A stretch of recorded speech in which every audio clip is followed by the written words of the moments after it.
നമസ്കാരം ഉമ്മ. ഞങ്ങൾ കോതമംഗലത്ത് നിന്നാണോ? ആഹാ, രാവിലെ മക്കളുടെ വീട്ടിലോട്ടങ്ങനെ വന്നാണോ?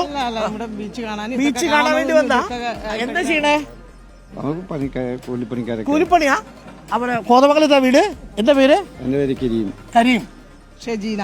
ഇവിടെ ബന്ധുക്കൾ ആരെങ്കിലും ഉണ്ടോ? ഇല്ല, ഞങ്ങൾ പിള്ളേർ സഹിതമുണ്ട്. പിള്ളേരൊക്കെ ഉണ്ട്. എപ്പോഴാ എത്തിയ കോതമംഗലത്ത് നിന്ന്? അവിടെ പോകുന്നു. 5 മണി ഒക്കെ ആയപ്പോഴത്തേക്ക്. എത്ര കുടുംബമായിട്ട് വന്നോ അതോ നാട്ടുകാരായിട്ട് വന്നോ? കുടുംബമായിട്ട്. ആണോ? അപ്പം എന്താ ചെയ്യുന്നത്? കൂലിപ്പണിയാണ്. ഉമ്മയ്ക്കോ? ഞാൻ ഒരു കളക്ഷൻ ഏജന്റ് ബാങ്കിലെ കളക്ഷൻ ഏജന്റ്. കൊള്ളാല്ലേ. നമ്മൾ നേരത്തെ ഒരു കട നടത്തിയിരുന്ന ചേട്ടന്റെ കാര്യം പറഞ്ഞിരുന്നില്ലേ, ഒരുപാട് യാത്ര ചെയ്യാൻ ആഗ്രഹമുള്ള. നിങ്ങൾക്ക് യാത്ര ചെയ്യാൻ ഒരുപാട് ആഗ്രഹമുണ്ട് മനുഷ്യരാ? ആണോ? നിങ്ങൾ ഇടയ്ക്കിടയ്ക്ക് പോകാറുണ്ട്? ഞങ്ങൾ മിനിഞ്ഞാന്ന് പോയേക്കുമായിരുന്നു. ഞങ്ങൾ ചെറായി അതുപോലെ അങ്ങനെയൊക്കെ കറങ്ങിയിട്ടാണ്. അത് ഈ വെക്കേഷൻ ആയതുകൊണ്ട് പോകുന്നതാണോ അല്ലാതെയും പോവോ?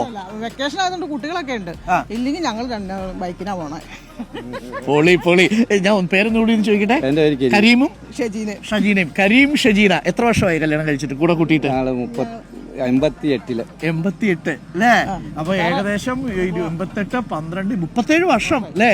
37 വർഷമായിട്ട് കരീം സജിനെ കൊണ്ട് നടക്കാണ്. പൊന്നു പോലെ നോക്കുന്നുണ്ടെന്ന് മനസ്സിലായില്ലേ അല്ലേ? കൂലിപ്പണി എടുക്കാണ് കരീം. കളക്ഷൻ ഏജന്റ് ആയിട്ട് വർക്ക് ചെയ്യാണ് നമ്മുടെ ചേച്ചി.